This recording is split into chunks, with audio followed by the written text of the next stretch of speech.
Hello, you're watching Our Time. Natalia Osipit is here in the studio with you. And now, I'll tell you the main news at this hour. 4 people were injured as a result of a Russian strike with a guided aerial bomb on the village of Inhulets in the Kherson region. Among the injured is a 3-year-old child, according to the head of the regional military administration, Alexander Prokudin. The Russian occupiers struck this morning. At the time of the attack, people were at home. All the victims were diagnosed with concussions, blast injuries, and closed head traumas. They were all hospitalized in moderate condition. In addition, this morning, the Russians also targeted Kaushany. There, drones hit a residential building, and no casualties have been reported. Another person was injured as a result of an FPV drone strike on a minibus in the Vasilivka district of Zaporizhzhia region. The drone hit a parked bus. This was reported by the head of the regional military administration, Ivan Fedorov. The injured person is receiving the necessary medical assistance. Last night, the Russian Federation attacked Ukraine with an Iskander Mkn-23 ballistic missile, an S-300 surface-to-air guided missile, and launched 172 attack UAVs.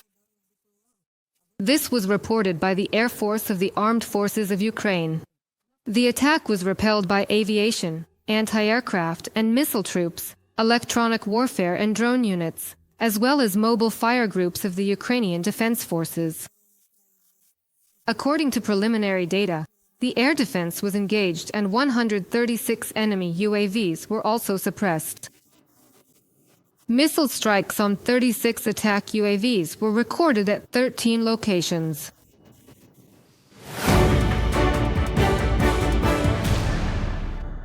European Parliament President Roberta Metsola has arrived in Kyiv. Today, she is speaking in the Verkhovna Rada. She announced her visit on the social network X. She arrived in Ukraine with a strong message of support from the European Parliament. Metsola stated that just as the EU has supported Ukraine from day one, it will continue to stand by its side.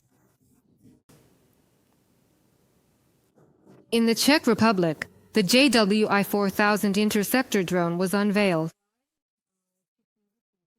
Capable of destroying Shahed drones. The device features a foldable fixed wing, which allows for almost vertical takeoff, according to military analysts. If necessary, the drone can be equipped with an additional booster. The system combines compact dimensions, high speed, modern sensors, a powerful power unit, and integrated artificial intelligence. To destroy targets, it uses a warhead weighing up to 1.5 kilograms. The drone's maximum flight altitude is 4,000 meters, and it can stay at that altitude for up to 20 minutes. The device can reach speeds of up to 300 kilometers per hour.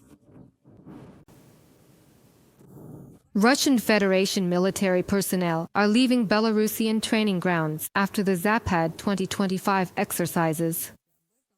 This was reported to Ukrainska Pravda by the spokesperson of the State Border Guard Service of Ukraine, Andriy Demchenko. The exercises lasted from September 12 to 16. They concluded at a training ground in the Nizhny Novgorod region of the Russian Federation. The final phase of the exercises was observed by the Kremlin dictator, Putin. Demchenko emphasized that during the current Russian-Belarusian exercises, there was no activity directed toward the border with Ukraine. The Russian military, whose numbers this time were not as significant as, for example, in 2021, are beginning to leave the sites of the exercises in the Republic of Belarus. Their movements are being monitored. I can't say right now that they have all left Belarus, but I hope they will move in the right direction. Andriy Demchenko, spokesperson for the State Border Guard Service of Ukraine, in a comment to Ukrainska Pravda. Russian occupiers have begun preparations for a new wave of mobilization in the occupied city of Melitopol. It is scheduled to start as part of the autumn draft, according to the Center for Countering Disinformation of the National Security and Defense Council of Ukraine. At a special meeting, the Occupation Administration considered a set of measures aimed at ensuring the attendance of local residents. Military enlistment offices. This concerns undergoing medical examinations and registering for military service.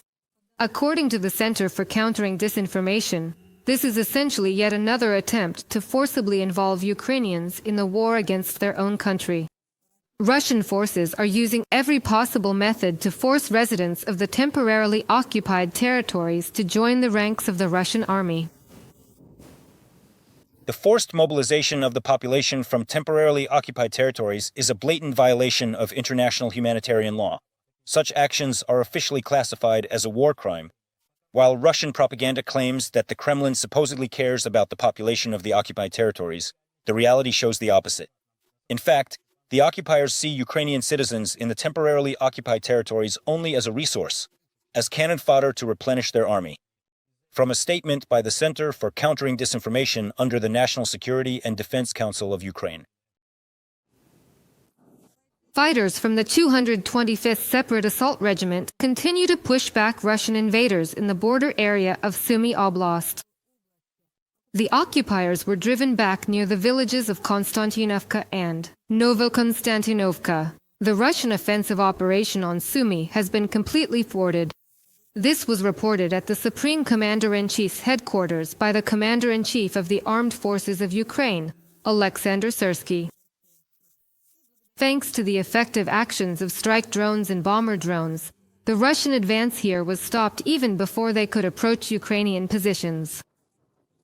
Our correspondent, Alexei Baranovsky, worked with the servicemen of the 225th Regiment. We've prepared tickets to Kobzon's concert. We just had an incoming strike here. And he says, go on, fly, don't get distracted. This is the work of the Pentagon Combat Drone Unit of the 225th Separate Assault Regiment on the northern Slobozansky direction. The fighters of the unit have been repelling Russian attacks for over a year now, gradually pushing them back from their positions step by step. I bombed their equipment. That is, I took apart a tank, then. Dugouts. It also worked out in parallel when there were good tasks. Whether it was chasing after incoming shells or something else, I was on it. Just to bomb the dugouts there. For the trainees who came here to learn. The unit is equipped with heavy drones, Ukrainian-made bombers called Kozhin and Vamper. Kozhin and Vamper perform the same tasks. That is, delivering supplies, dropping ammunition and mining. So, they all perform their functions in the same way. With the Vamper, you have to manually fly it to the target and make adjustments yourself. The Kozhin flies to the target on its own, hovers, and waits for your command on where to drop its payload. Ukrainian bomber drones are a nightmare for Russian occupiers at night. They are quite resistant to electronic warfare and can carry up to 20 kilograms of payload. You grab it like this, so if you can lift it by yourself, with the batteries, then you're good to go. So the weight will be around 45 kilograms. If needed, the drone can deliver extra ammunition and supplies to Ukrainian fighters on the front line, but its main task is to bomb the positions of enemy troops and equipment. And when you hear from the infantry commander that the infantry is advancing, you just light up inside. Despite all their efforts, Russian counterparts to the Ukrainian bomber drone are significantly inferior to the developments of Ukraine's defense forces in this field of technology. Subscribe to UATV English and stay updated on the most important events, top news from Ukraine and all over the world, in-depth analysis, exclusive reports and interviews, all on hand in our channel. Join our community of viewers and stay tuned.